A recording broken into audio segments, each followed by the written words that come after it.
Well, hello everybody and welcome to another edition of LJH Productions.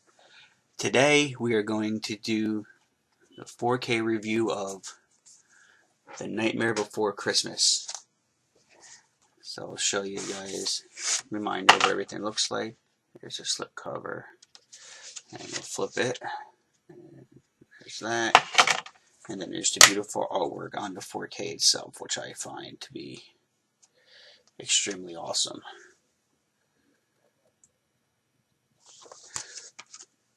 So what makes Nightmare Before Christmas so unique is that it's all completely stop motion with not a lot of computer technology put into it. It's done almost like how everything was done in the 60s with Rudolph the Red-Nosed Reindeer and Santa Claus is Coming to Town, movies like that. The only difference is Tim Burton had the option in 1993 to use some computer technology, and he just said no. And it took him every bit of almost the entire year to make this movie the way that he made it, and it was his vision, and he was the producer on this movie. A lot of people, when they see it says Tim Burton's Nightmare Before Christmas, they didn't realize that he was literally like hands-on with making the movie. He is not the director of this movie. The director is another guy. Let's see if I can see his name. It was directed by Henry Selick. I hope I'm saying that right. And Tim Burton just, was on set, moving Jack's hand, changing Jack's head, making all the emotions as iconic as they are. And The Nightmare Before Christmas was shot on 35mm, which was the best way to shoot films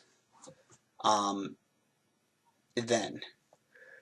So when you go and look at it, sorry about that. When you go and look at it, it's shot in a very unique way, and it had a lot of, and it's got a dark tone to it, and the visuals then, transitioning into Halloween Town and going to Christmas Town, were amazing for its time. The elements and the changes and everything and how everything went was just great. Fast forward to 2016, they re-released it, and this was the first time that it actually went under the Disney Castle. For a long time, it was under the Touchstone banner because they thought kids would be afraid of it and stuff like that. So in 2016, they did a revamp, and it went under the Disney Castle for like the first time. And they re-released it in theaters in what they were calling, they had Dolby Digital 3D, but Disney has to have their own thing, so they did Disney Digital 3D. Is there a difference between Dolby Digital 3D and Disney 3D? Yes and no. I mean, Disney accomplished things with 3D in theaters that some people couldn't. Like I'll give you a prime example of this before we go into any further and talk about the rest of Nightmare Before Christmas. The Jonas Brothers concert experience came out almost around the same time frame, with the Hannah Montana, Miley Cyrus 3D concert.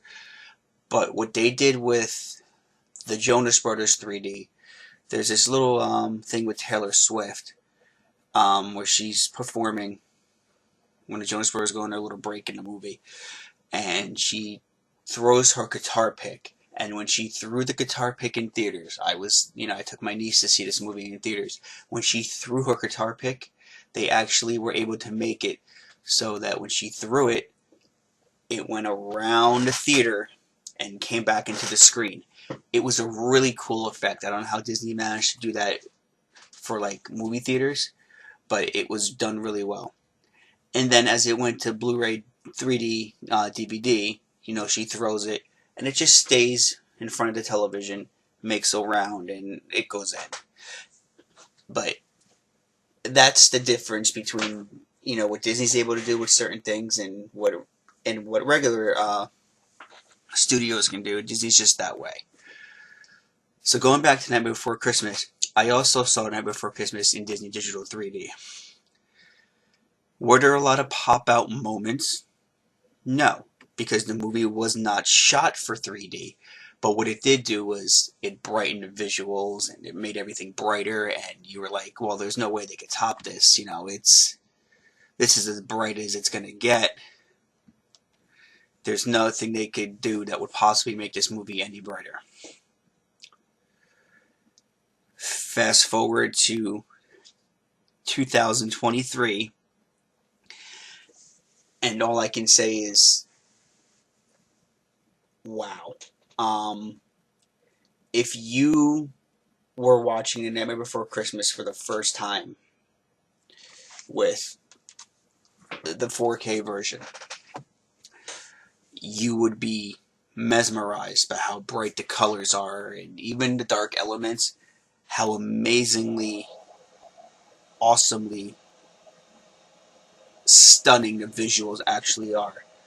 Halloween Town is brighter, but keeps the dark elements, and the stop motion characters moving around in the 4K look incredible. I mean, incredible. There is no other way to describe it but incredible. Then you get to the famous scene where Jack is going to Christmas Town for the first time. And the way they brighten that up, it literally looked like you were standing in, like, a stop-motion, moving winter wonderland. Between the lights, the snow, everything was just spectacular. Like I said, it literally looked like a winter wonderland. And they enhanced this in 4K and HDR10, as well as, I believe, did they? Hold on one second, I'm taking a look here.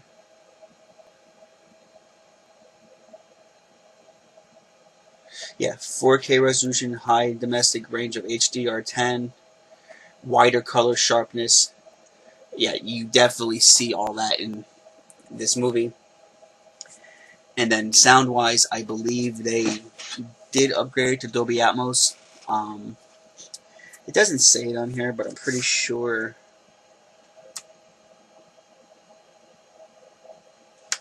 I'm pretty sure that my 4K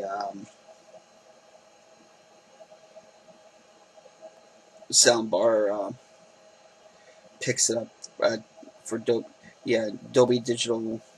Yeah, Dolby Digital Atmos. Yep. So, and the sound was completely all redone, like I was just looking at. Incredible. It did feel like you were watching this movie again for the first time, especially if you watched it in 1993, or even in 2016 when it came out in Disney Digital 3D. It's one of those films that gets better with time. It's iconic, it's fun. Jack Skellington's a fun character. As much as you want to hate him at first, you kind of realize, hey, he's not a bad guy. He just, he wanted to try something different. And not realizing it would hurt others, he learns from it, and his friends in Halloween Town just don't get what he's trying to do. And he has to learn a valuable lesson. And, the only other person that, tried to warn him was his future love, Sally. Like, hey, this might not be a good idea. But, Jack, being a little hard-headed, said, no, I'm going to do this my way. It's going to be as jolly as this Christmas and all that. And it just ends up being a disaster that he ends up learning from. it's a modern take on almost like, I would kind of, I mean, maybe not, and maybe some of you will disagree with this, but really, what The Nightmare Before Christmas is, when you think about it, is just really a modern take on how the Grinch stole Christmas. Just taken to a little bit of a different story, and where Jack wasn't always a bad guy, he was just tired of what he was doing. So now we come to the question of, how do I rate The Nightmare Before Christmas 4K from 1 to 10? It's a solid 9. It's incredibly done. There are a few, minor things that I can sit here and pick at, but that's why I'm giving it a solid 9, because those solid things are not, it doesn't ruin the 4K experience. So to sit here and like tell you what they are, it would be like having to go back and watch the movie all over again. But I do remember a couple little things I could nitpick. But like I said, I won't. So it's solid 9. It's a well done 4K. And that's the thing with Disney. When Disney wants to do their 4K transfers, they're incredible. The only problem with Disney, and I say this a lot, and mid-level media says this a lot, and other physical media YouTubers out there will say the same thing. When Disney wants to do their 4K transfers, most of them are awesome. But when they don't want to do it, it's laziness. There are so many titles out there that we can get 4K transfers of, or so many titles out there that we can get better 4K transfers of. Like, for example, what I mean by better 4K transfers, the Pirates of the Caribbean, The Curse of the Black Pearl, came out in 4K. I do not own that. I own all the original Pirates of regular Blu-ray. And the reason for that is all the bad negativity that 4K has. They have to reshoot it. It has to be redone. They said the 4K was just bad. But then they go and surprise us with like the 4K of The Nightmare Before Christmas, which they took their time with. And other 4K movies, I didn't buy The Little Mermaid 4K yet, the live action, but I hear the 4K transfers are incredible. I have the 4K version of Aladdin. I have the 4K version of Aladdin animated. And those 4K transfers are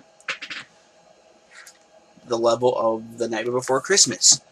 It's just how Disney operates. They have so many titles that they could completely do. It's just a matter of doing them between 20th Century Fox and there are so many movies that they could do.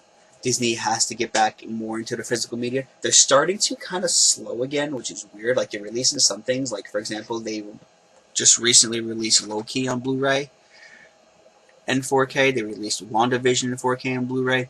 So I feel like they still think there's a market for it. It's just that they rather focus on their streaming service, and which kind of sucks. But at least they're still trying, and they're putting some 4Ks out there. So going back to what I was saying, I give it a solid 9. Is it worth the upgrade from Blu-ray to 4K? Absolutely. If you have the Blu-ray, I would totally recommend uploading this from 4K. It is definitely worth it. The movie is stunning, incredible. You'll feel like you're watching a new film. And altogether, if I were to blend both of my opinions together, The Nightmare Before Christmas 4K is a solid B+. I highly, highly recommend it. And I think you guys, if you have not picked it up, you should pick it up. If you did pick it up, I want to hear from you. Tell me what you thought of The Nightmare Before Christmas in 4K. Did you love it? Did you feel like you're watching a whole different movie? And for those of you that didn't pick up, are you planning on picking it up? Let's start a conversation below, guys. I want to know what you guys think. Tell me what you think. And so I think, I gave you guys my best opinion of this film in 4K. I hope you guys enjoyed this video. Give this video a massive thumbs up. Subscribe to the channel if you haven't already. And I'll leave a newest video here and and here, like that again. Sometimes this camera doesn't always do what I want it to do. And I thank you guys for watching this video. Check out my TikTok at LJ's Productions as well, if you have not already. And I will see you all very soon. Another 4K review coming up. There's a few things I have planned for the holiday season. Look forward to them. And I will see you guys real soon. And as they say in the movies, cue the lights.